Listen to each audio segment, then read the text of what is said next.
and welcome to episode 7 of React Native Radio. Today on our panel, we have Jed Watson. Hey, everyone. Peter Piekarczyk. Hello, guys. Kevin Old. Hello. And I'm Nader Dabit. Our guest today is Joshua Sierles. Joshua, would you like to introduce yourself? Hey, everyone. I'm Joshua. I built the React Native Playground, and we're here today to talk a little bit about that and some other projects I'm working on. Basically, I would describe myself as kind of a tech generalist. I've worked from everything from computer security to sysadmin, doing front-end development, Rails, performance tuning, which is what I've been doing up until I found React Native, working on a small app for a friend in another environment, which I wasn't really making a lot of progress in. I found React Native and I just jumped right in and actually learned React through React Native. And in that environment, there was the opportunity to build some fun tools with a really cool community, which is the React and React Native community. And that's kind of how the Playground came out. And now I'm pretty much working full time on React Native stuff, everything from the Playground to building apps. Okay, cool. So you seem to be involved with quite a bit of things around React Native, as far as I can tell. I don't even know where to start. So when do you guys want to jump in and start shooting off a few questions? Well, I've got a ton of questions about React Native Playground. I mean, that thing is seriously cool. I was sort of interested to hear about, how that came to be and some of the technical challenges that you guys had to get through in order to make that a reality. Yeah, that's a great question. I mean, of course, it came to be through a series of coincidences, and it's all drawn from my belief that development has to be as fast and as open as the web with any kind of development that we do. And there's a lot of areas where that's still very slow. Like my experience with mobile development was very frustrating after coming from a web background where, it's so easy to just build stuff and share it with people, and you don't even think about it anymore as having a tool for that. That's just how the web works. But unfortunately, in mobile development, we're still kind of behind on that, and there's all the issues with different platforms. I saw that React Native had the potential to really change that because it has this sort of essential feature, which is that it's, of course, as we know, is all written in JavaScript. So with some exceptions, we can iterate on quite a lot of things, especially on the UI, which I believe is the most important part of the application, very quickly and push that JavaScript pretty much anywhere and load it from anywhere. So the way that React Native development works with having a packager running on your local machine, which is just a node server that delivers the JavaScript, it transforms and delivers it to the native application. Well, I was seeing that and thinking, well, I can run this on the server. Why can't I just put my JavaScript on the server somewhere and load it directly from there? Which at the time seemed like kind of a crazy idea, but talking to the React Native team, they said, yeah, we have some kind of thing like that internally, but it'd be cool if someone just made an app where you could load another app inside it running React Native, which also seemed, okay, well, let's just give it a try. And so the very first prototype was literally just React Native app that would load up another JavaScript bridge and load the JavaScript from a remote URL and then switch to that view as the root view for the application. And that just getting that working was already proof of concept. It was amazing that it worked at all. And so we started from there. And then we built a simple site which just had a QR code on it where you could scan the QR code with a camera module that was in the React Native app, and it would load the URL for the JavaScript from that QR code. But again, that was just a small piece. You still had to have a Mac and still had to have an iPhone at the time to even play around with React Native. So it was only useful for people who could compile the app and load up that QR code. Well, then one guy, Brent Vatney, who was working with me on this, thought that he saw a cool service called appetize.io, which is the company that has been really great and has sponsored us by providing their simulator, which runs on the site for free. It's actually real iOS and Android simulators running on Linux and Mac servers out there that stream images live to the browser. He saw that and asked them to give it to us for free, and they just said yes, they love React, love to be part of the community. And with that, we were able to pretty quickly iterate on that and build at least what was the initial version, was being able to upload a bundled React Native app and load it from pass in the URL for that bundle to the native app, which is running on this remote simulator. So we were able to do it, test it on the web, and also load it up with this QR code on a device. And that was kind of how everything got started. The technical hurdles were definitely just in kind of figuring out this whole architecture and figuring out how we're going to bundle the apps. People are editing code online, which is the next feature we added, which made it possible to actually just go into a code editor, paste in some code, and get an app running. Some of the challenges there was figuring out the internals of React Native and how we can sort of switch to an app, load it into the root view, and then switch back. We solve that by just creating gestures that you can use. In our case, it's just a double finger tap for 4 seconds will pull you back into the main JavaScript context, which is a pretty cool thing that is even possible to do. Definitely opens up a lot of possibilities for React Native for something in the future, like a React Native App Store or something like that, where you can just load up any kind of app inside another. The other technical challenge that was one that we still have today and would love to find a solution for is that the React Native apps that people are writing for the playground, while we can include a lot of native code already that you can use based on the existing modules that are out there, like the camera or OpenGL or Mapbox, you have to use the versions that we provide in our app. So we have the app in the App Store, which you can just download, and it runs currently on React Native 0.13, and it has a list of modules that you can use. But of course, if you built the app a month ago for React Native 0.11, now the APIs have changed for some things, and the app may not be working, so you have to upgrade it. And that's just the reality of the environment that we work in React Native. Now we can't have an app with multiple versions of React Native running inside it for many reasons. One of them is that Objective-C has no namespacing, so it's not easy for us to simply just namespace an older version of React Native and refer to that based on the application that you are building for. Some other challenges were just running the packager itself on the server. So the next step we took to make the code editable live, where you can now, if you edit the code on the site, it will actually update in real time right there in the browser, which we thought was really important just for people to get kind of blown away with the idea that you can just edit native code live. To make that work, we actually have to run the development packager on the server. And this is kind of insane that it even works till this day, but it's also proof that it's a really robust environment that we're working in. The React Native packager is what we actually run with all of the applications that are on the playground are running under single instances of this packager. So these packagers have thousands of apps loaded into memory and are watching the files for changes in all of these applications. So it's pretty cool that actually works. It's not a scalable solution for the future, but to get us to the point where we're at now, it's actually worked pretty well. And that was pretty cool that worked out. That's amazing. Yeah, that's awesome. Can we take a quick step back, and could you kind of give everyone an overview exactly what React Native Playground is? Sure. So the React Native Playground is a site combined with 2 native applications that are on the App Store that allow you to very quickly share and test React Native applications. So these applications can be anything from, it's just a very simple example, up to a full-size application with many JavaScript dependencies. So as long as these applications work in the environment that we support, which is the version of React Native we have available and the native modules that we have available, then you can build the whole application out in this and just upload it to our site, either by pushing a Git repo to the site or just typing it right into the browser in our code editor. And from that point, you can just share the URL, and anyone else can load your app either on their device so they can feel the actual native behavior, or play with it on the browser version, which has both Android and iOS simulators available for it. So that's basically what the playground is.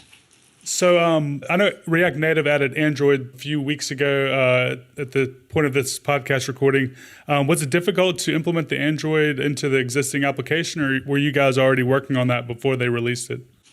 We had some ideas of how it was going to work, but we didn't actually have access to the code yet.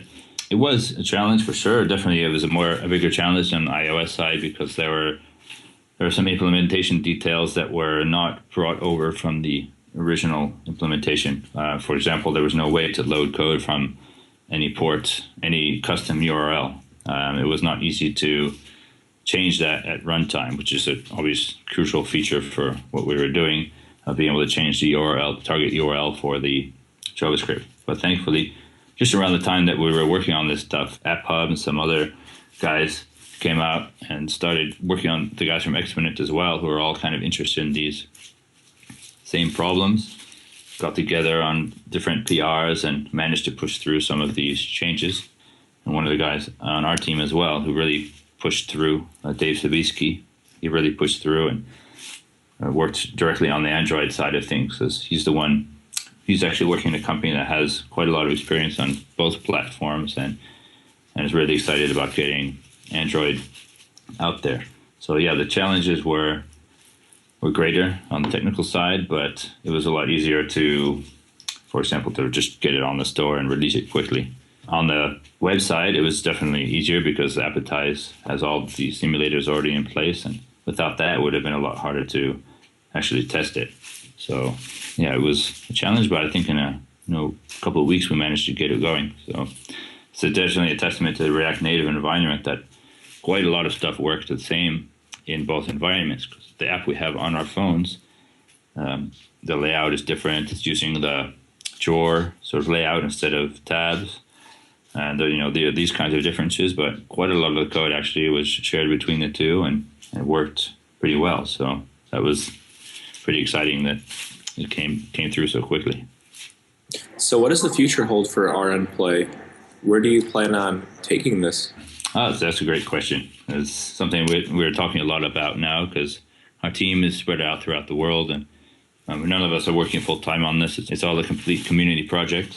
But we decided, we wanted to work on Reploy to sort of build a product that would help fund the growth of the playground, and also bring back some of the ideas that we wanted to try out but didn't have time yet to do in the playground. For example, the playground right now, it's not a great onboarding process for new users to come in and do things like just find the examples they're looking for specific modules. We don't have a search interface yet on the website. We want to make it really easy to hook up a Git repo and just do these sort of continuous build style pushing to the playground. So, for example, for the people who are building community modules, we want to be the sort of official host for their module examples. So if you built the camera example or the Mapbox example, we want you to be able to hook up your official Git repo, and you have a page on the site that sort of a showcase of your module, and you can easily play around with all the different features and use the official examples from your repo without you having to go in and paste the examples in and so on. So we want to make it really easy for the community to get official examples on the site and have them sort of updated continuously through something like Travis CI. This is something we've been experimenting with as well on the React Native documentation itself. So just a couple of weeks ago, we integrated the simulator from the playground directly on the React Native documentation site. So it's just one example there, the alert iOS component. You can actually go to that page and you'll see there's a simulator that's running the React Native UI Explorer example app, and you can just click there and you can play with an actual simulator right there in the browser. So again, that was Appetize.io who let us use that also for the documentation. And over the next month, we're going to try to get all of the documentation working and want to try to integrate that as close as we can with how the playground works. So anyone that's trying out React Native for the first time will have a lot of resources available to them immediately without necessarily even knowing anything about mobile development. This is one of the goals that we have. It's just not just to make mobile development better for people who are doing it, but get web developers, people from other areas into React Native and feeling like it's an environment that they can understand without a lot of effort up front. Yeah, absolutely. I came from a web background, really, and the only mobile development I'd done at the point when we started using React Native, if you want to even call it mobile development, was more like hybrid type of things where we were working with the native APIs and you were talking about the iteration cycle versus the web and it being a lot slower. Honestly, being that I've never really done any native app development, jumping right into React Native, I felt like the iteration was a lot faster than I was expecting. Do you feel the same thing about React Native? Yeah, for sure. It's definitely, I wasn't doing really hardcore native dev before that. I was just building a sort of a fun application, but it definitely took a lot longer in the native environment than I expected. And it was a lot faster in React Native environment than I expected, even from seeing the demos and seeing how it worked, just because of the concepts behind React itself, I think lend really well to that sort of 80% of UI layout, which is what most applications are, lists and buttons and navigating from one screen to another. I think the concepts there really made it easier to kind of just prototype something quickly, just an idea of what the shell of an application should be before getting down into the native side. And even then, this app I was building required an audio recording component, which didn't exist at the time. So I just went and said, let's see if I can figure out how to build this. I wasn't looking at that native API at the time for iOS, but I had a little idea of how that could work with the React Native bridge. And it was just one day I managed to get the bridge set up and recording audio, playing it back and with the UI in place. So yeah, I definitely felt that the iteration speed was amazing, even not having that much native development experience. So yeah. Have you had a lot of requests for bridge components to be usable on the RN Playground? Yeah, every month we get 2 or 3 requests for some native components. And generally what we'll do is just make sure they work with the current version of the Playground and aren't conflicting with any other modules, and we'll kind of add them in. Eventually it would be nice to have a bit more of a structure around this process and have tests on some of these modules and run them. But that's all kind of very new for the React Native, and even I think the React environment that they're testing as part of as a core part of the philosophies, and not least because it's still pretty difficult to do automated testing for open source projects with native behavior. The functionality exists in Travis CI and other places, but we're hoping to improve that so when people do request modules, we can have a more straightforward process for getting them included. So is the goal of RN Playground to be kind of a IDE, for lack of a better term, that's in the browser for people to come to and get started with React Native very quickly, or is it just kind of an experimentation area? That's a good question. I think our goal is definitely not to be an IDE, because there's plenty of great IDEs out there, and there's no need to reinvent that just for React Native. There's nothing special about an IDE for React Native. But really wanted to sort of recreate the sort of JS fiddle kind of experience. You can just go in and play around with some things, share a URL and show examples. A great use case for this is the actual React Native repository itself. If you search for the Playground, there's hundreds of PRs that are using the Playground to demonstrate bugs that are in React Native itself. So if you want a simple test case that you just want to show to someone, what we're doing before that was creating a whole new React Native application, putting it on GitHub, and the maintainer from Facebook would have to download the app, run it on their local machine. And that's not a very nice process. For 90% of those issues, it was very clear from the Playground what the problem was. Most of the time it was overflowing text on an element or issues with the Flexbox implementation, and not so much native behavior. So it's definitely useful for that. And just being able to have a simple example that you can fork and modify. Somewhere between, and just a very simple editor to get to be able to make changes to simple examples, and a showcase for larger applications. So now it's kind of in between, and that's something we definitely want to change. Like we actually would like to not have the Git repository examples editable, and just have the full applications have a whole screen just for the simulator and to demonstrate those applications. So somewhere between showcasing and very simple examples, but not creating a whole editor environment. Awesome. So switching topics a little bit, I understand you were just at Reactive Conf. Can you tell us a little bit about the vibe there, and was React Native a big topic? Yeah, so the vibe there was really great. I really like going to the conferences sort of in Eastern Europe because they tend to be sort of younger people. There's a really vibrant tech community that has access to a lot of talent and technology, but they're not such expensive places to travel to, and the venues tend to be more spacious and a little bit better set up than somewhere like in Western Europe. It's a little bit harder to fund the conference because the places are so expensive to set up. And over there, this conference is no exception. Not sure if these guys have done one before outside of the React environment, but the organization was really good. They had really huge screen, really clear, really straightforward. Everything was on time, and it really went beyond what was necessary to make everything easy for the speakers, and even brought over people from the States, which is not always so common for the smaller conferences out here.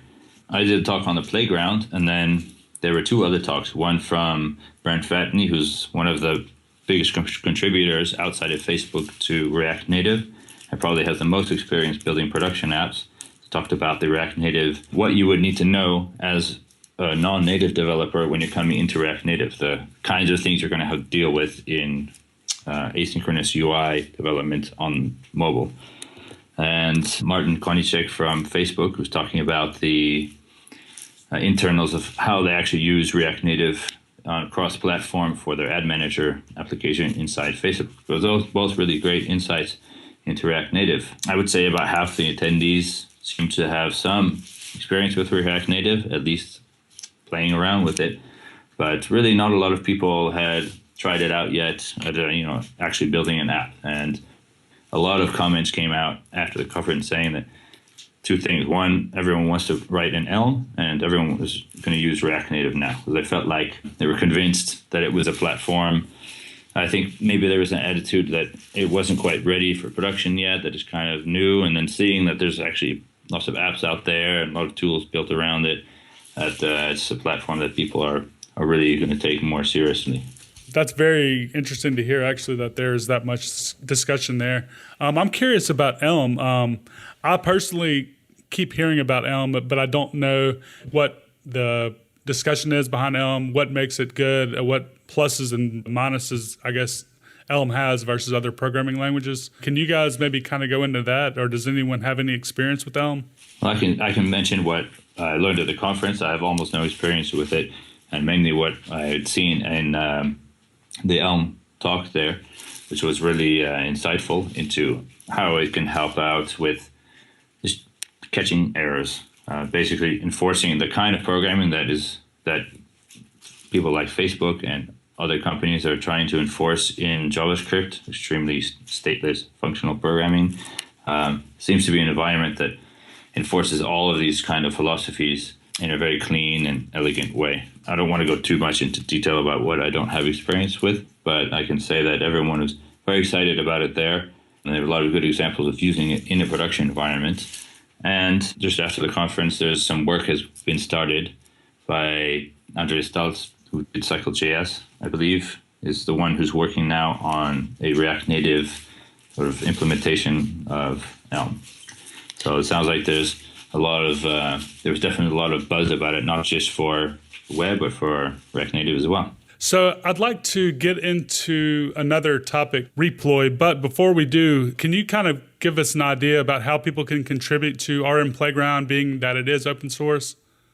Yeah, so the entire application is open source. Everything from the Rails application that runs as backend to the front end, which is the editor view, which is a React app, and all of the Android and iOS code. So ways that people contribute is just first off to just join us in the Reactive Flux Discord chat, which is a very lively community there, and it's a great place kind of just to find us. One of us is always in there and eager to answer questions, and check out our GitHub as well and see if there's any. I would say just browse through the code and figure out if there's an area that's what people are most excited about working with, whether it's React on the website or the database backend. For example, one of the projects that we found really interesting from Reactive Conf was reindex.io, which is a GraphQL implementation, like cloud database implementation. And we've been talking with them about moving the playgrounds over to that. So to make it a little more of a serverless implementation and make it easier for people not just to develop it, but also us to run it at scale. And if that implementation could be made into reality, I think that would be a really fun project for an eager developer of bringing everything into the sort of React space and moving off of the Rails backend fully into a Relay, GraphQL, React environment. So if anyone wants to talk about that, just join us on the chat or on GitHub. So I see that you're also working, or you have a project called Reploy. Can you tell us a little bit about that? Sure.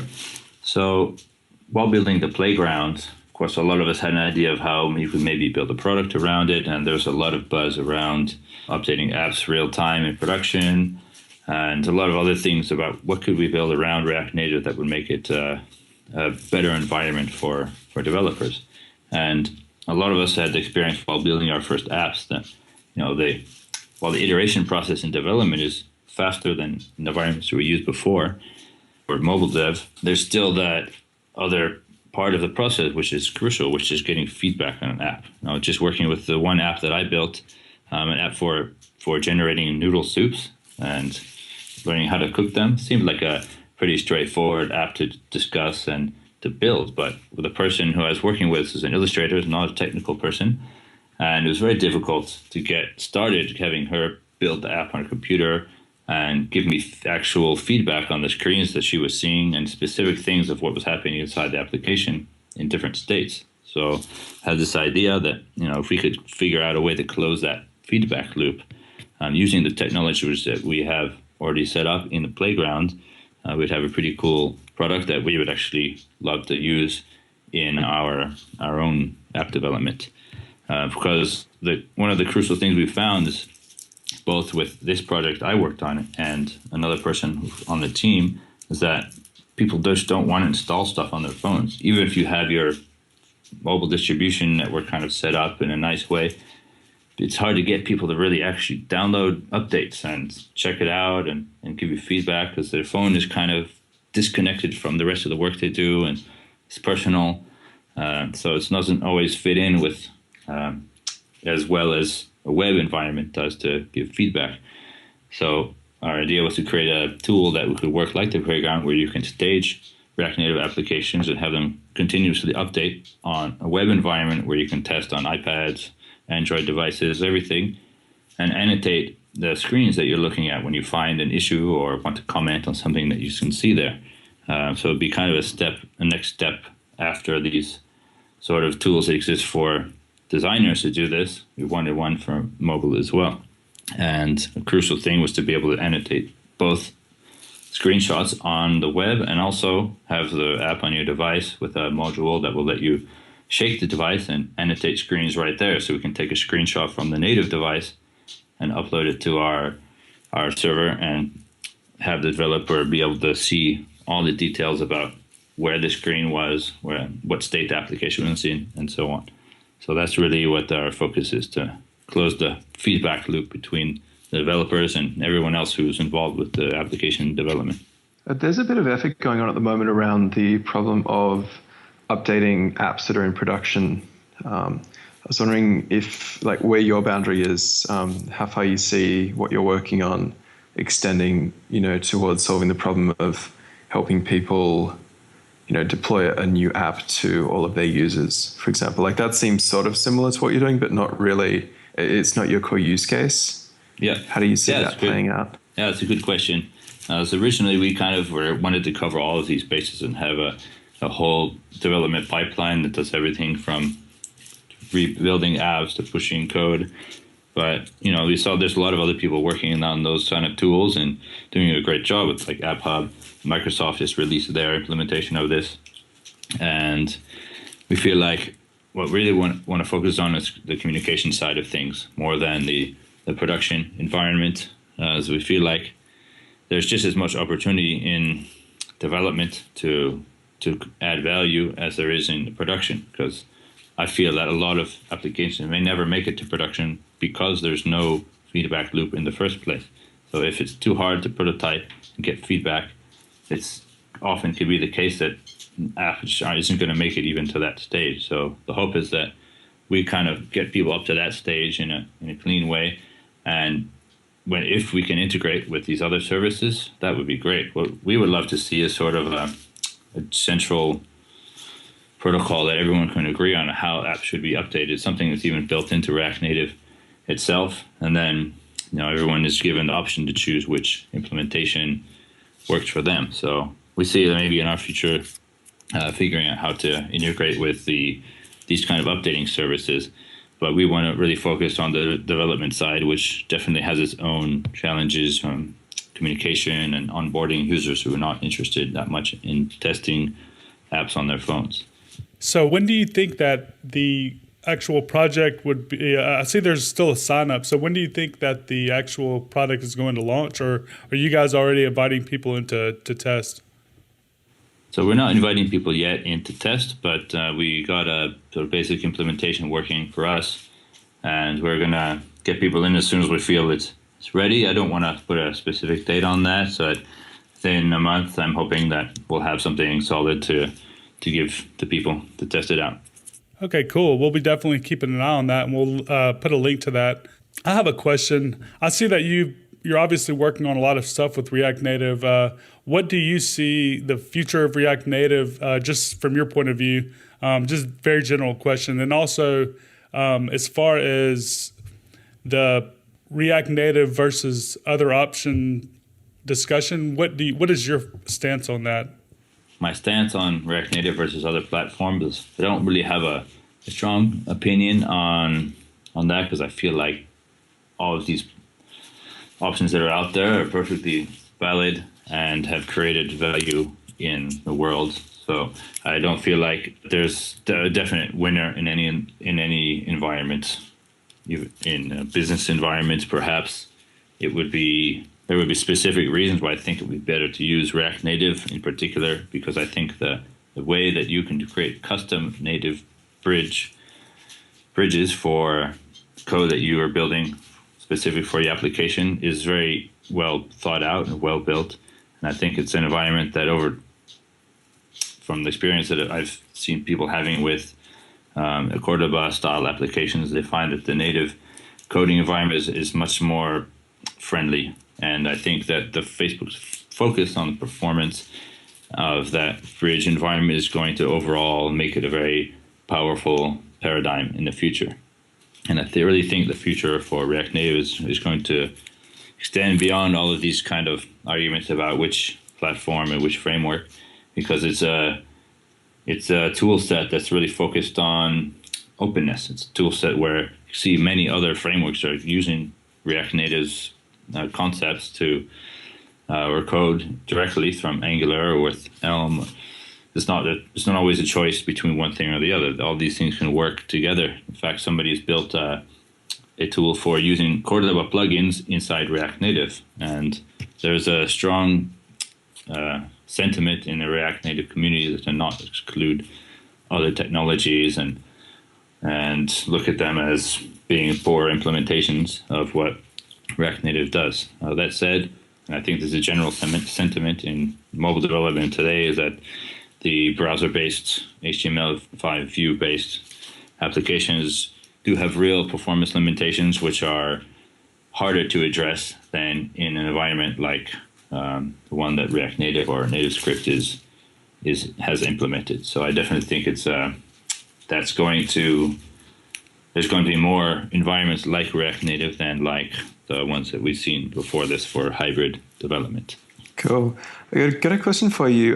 Going back to Reactive Conf, one of the things that really stayed with me after React Europe was the piece that Chris said in the keynote right at the start of the conference about just the spirit with which we should be approaching other frameworks. You know, there's sort of no React versus Angular flame wars, and they've really been encouraging that. I was wondering if there was any similar sentiments or themes at Reactive Conf that, you know, would be good to share. Well, I definitely found actually the opposite. At Reactive Conf, there was a little bit more of a sort of laughing at Angular or jQuery was a common sort of joke even like they had a question stream that would show up on the screen of like what people would vote on which questions should be asked, and a lot of people were asking you what you think of jQuery as kind of a joke. So I think just in each conference or in each place, there's a kind of different approach to that. It's not so much about the community itself; it's about the environment that the people are in a specific case. So I found at that conference there was some sentiment like that. There was a talk about migrating from Angular and being painful to React, which is better, things like that. So I couldn't say that there's a single sentiment. I feel like while there is that pressure from people like Chris to try to be a little more open, there is always a side of every developer community which wants to defend its choice against all the options out there for fear of making mistakes. So I think it's just sort of natural thing, but in general, I found there's less of it happening in the React environment than there was in the Ruby on Rails environment at the beginning, whose sort of mantra was sort of picking a fight with older technologies. So I think in general, there's more openness, perhaps because it's all working. A lot of it is talking about frameworks written using the same language, and everyone kind of has the same limitations inside the browser, inside the JavaScript environment on phones. So perhaps that's the source of that openness.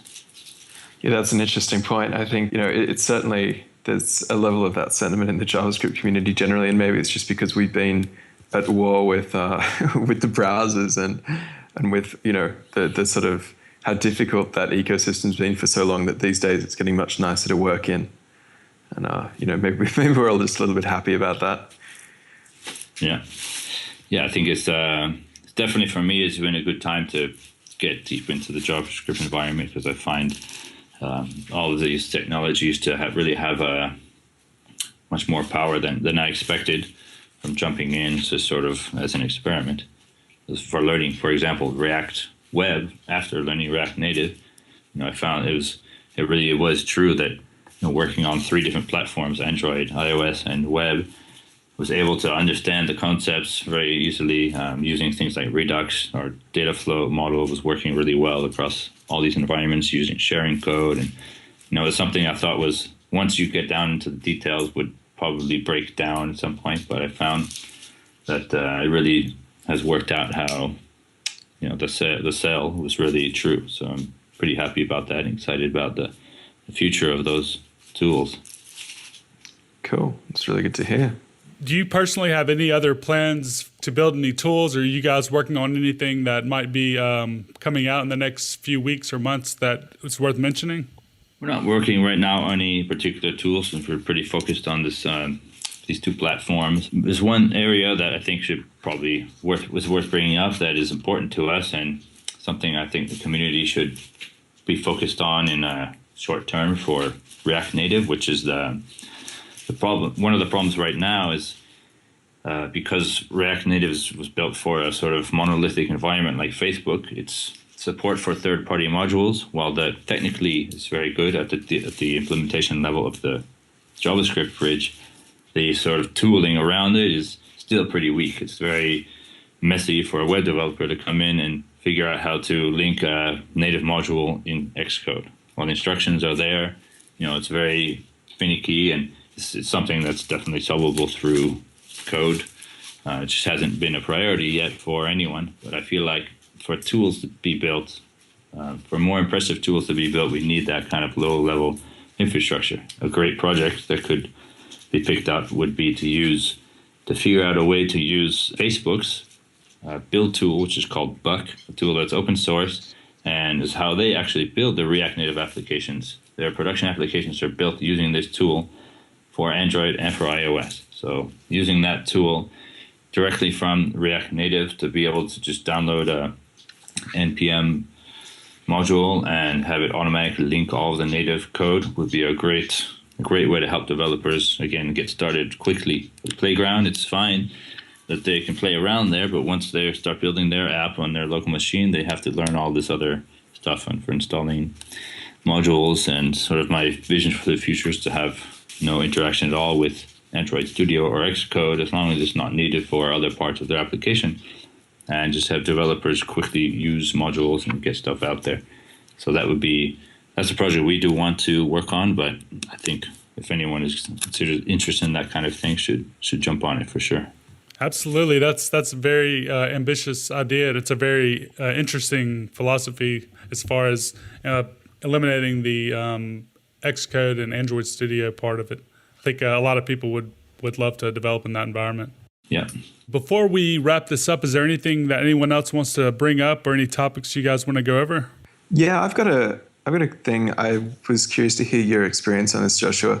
So in the last week, we've actually had a pretty patchy week in the team with updates and all kind of getting everything in sync with the latest iterations on the platform. We had one of our developers had sort of installed the latest node, and that came with NPM 3, and then he was trying to develop an app that was still in an older version of React Native. I think it was .12. The bundler didn't work with NPM 3's new module structure, so we tried to update to 13 and then went to 14 because the latest version of React Redux wanted React 14 to use the new features in that, and it wasn't compatible. And then, we sort of just went around in this circle and actually churned a couple of team days just trying to get all of the community packages that we were using. So one of them wasn't upgraded for React 14 yet, which had just come out of RC.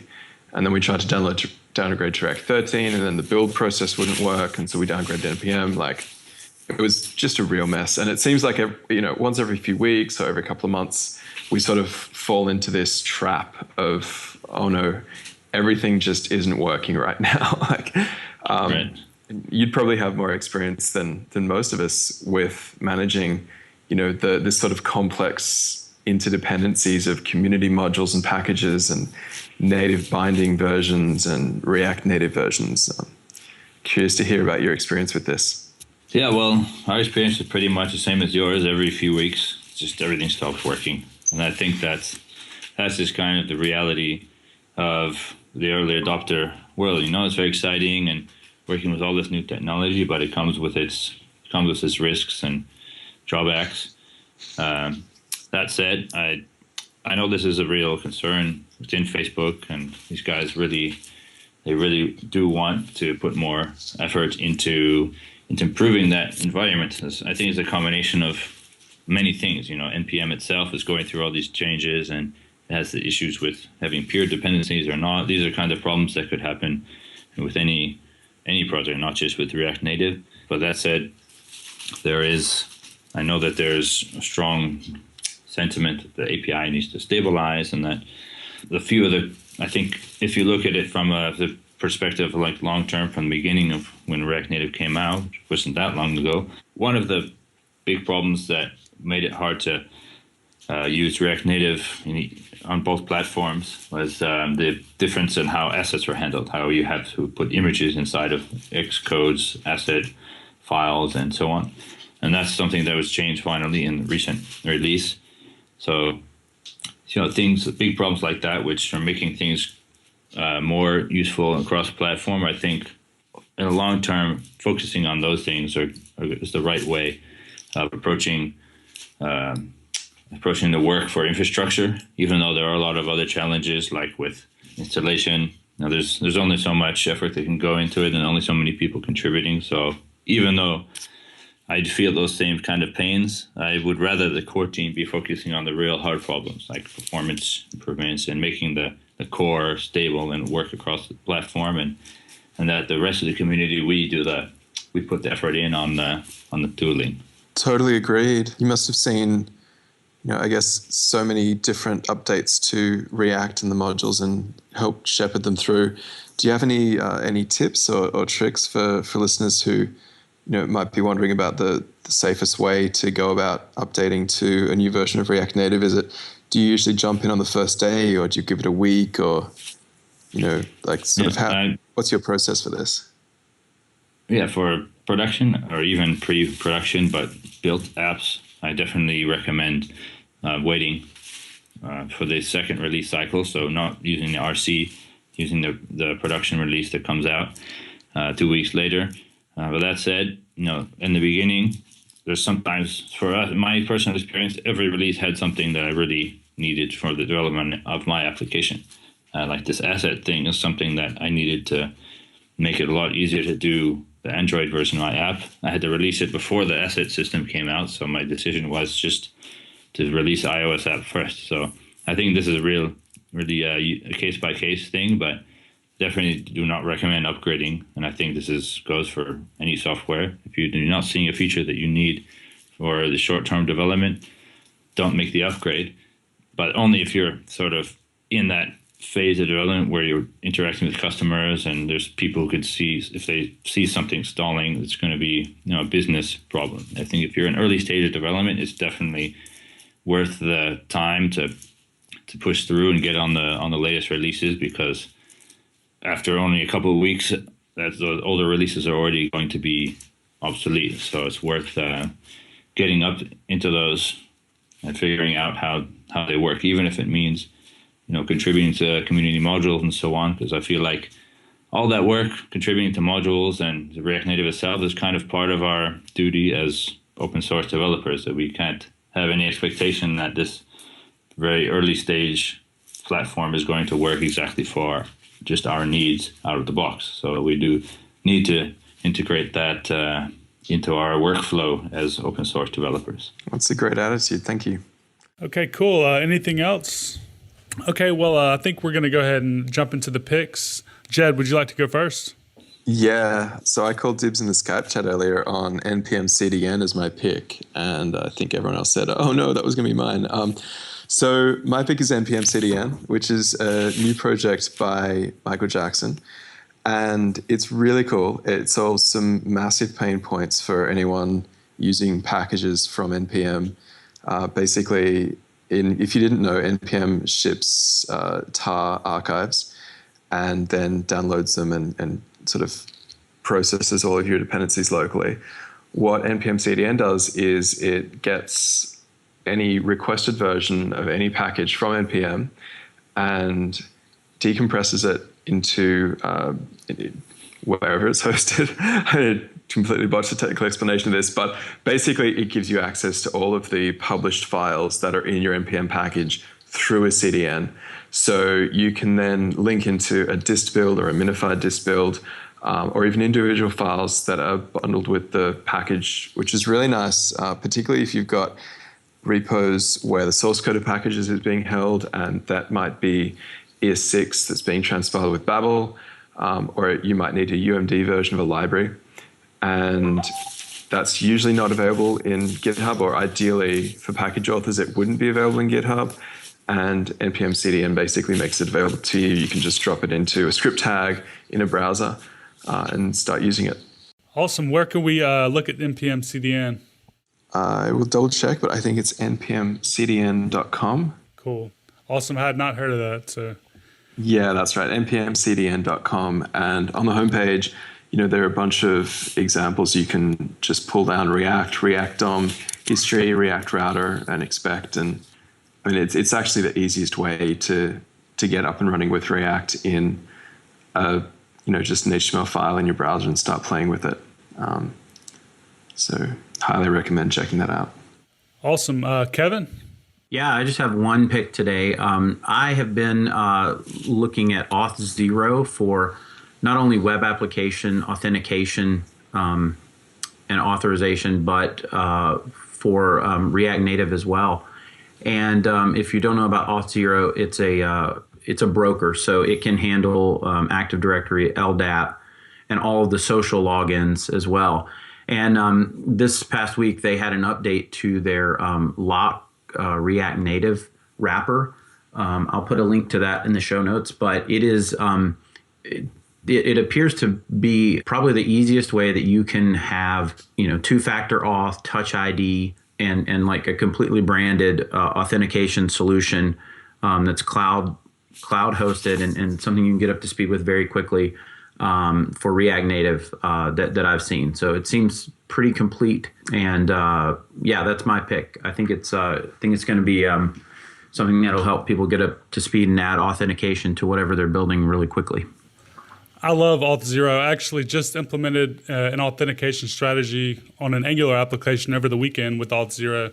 I've had quite a bit of experience with it. Just out of curiosity, how do they store their data in React Native? Are they using the async storage, or how does that work?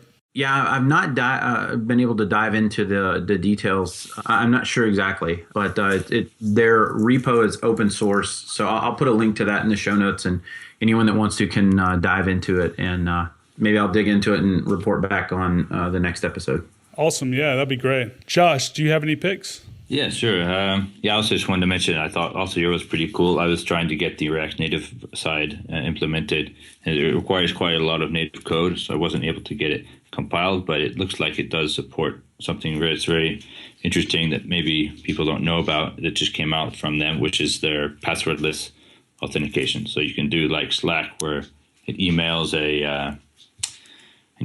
you with a link that you can use as just to log in, so you don't have to log in with a password or a social link. So that was a pretty cool thing that we definitely want to implement in Reply, because it's a great way to just invite users quickly to an application.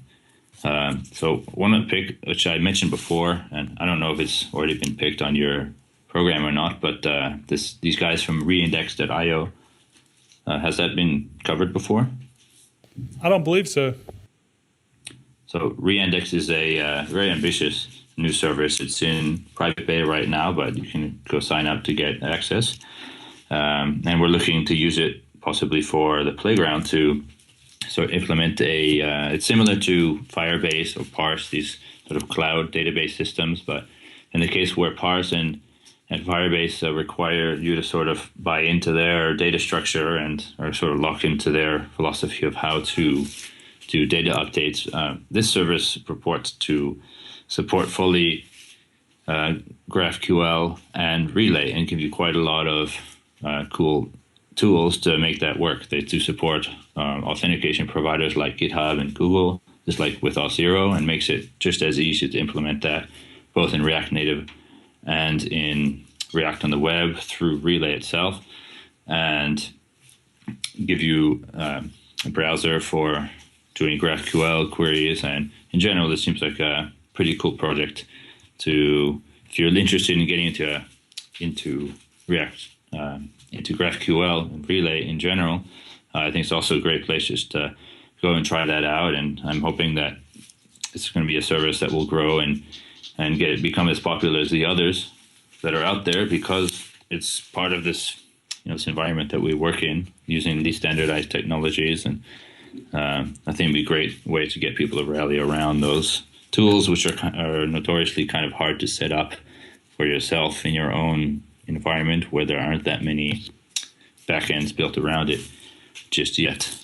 I just wanted to also mention these guys at Appetize.io. I know I plug them all the time, but I think they're a really cool service. And well, on the playground itself, it kind of seems like a bit more of a play thing that maybe is not like for serious app testing. In fact, we found that quite a lot of companies are using it that way, and using it in really creative ways, using it for product demos, anywhere from that to posting GitHub PRs directly with a URL for an app that gets uploaded. They have an API, so it makes it pretty easy to just hook up a build service like Circle CI to build your mobile app, upload it to Appetize, and get a URL that you can just send to someone to show them. So I think it's a pretty cool service that is growing quite a bit, and is eventually going to have real devices, not just simulators. So I really wanted to mention that if someone hadn't seen the actual, apart from our simulator, the actual source of that. Absolutely. We use Appetize.io for our React Native app that we're building in-house to kind of get out to other employees and testers within the company, and we've had a really good experience with it so far. Okay, well, my pick is going to be something non-technical. It's basically the city of New Orleans. I went there a couple of months ago with some friends, and I'm going back with my wife next weekend. And if you are ever in the Southeast United States, go check it out, spend a night there, and kind of walk around the city. And if you're young, go to Bourbon Street. If you're old, do not go to Bourbon Street, or do. Either way, it's a good time. So, okay, Josh, thank you so much for coming on the show. I know you are an extremely busy person, and we've really enjoyed talking to you today and enjoyed having you. So Thank you guys. Yeah, it was good fun.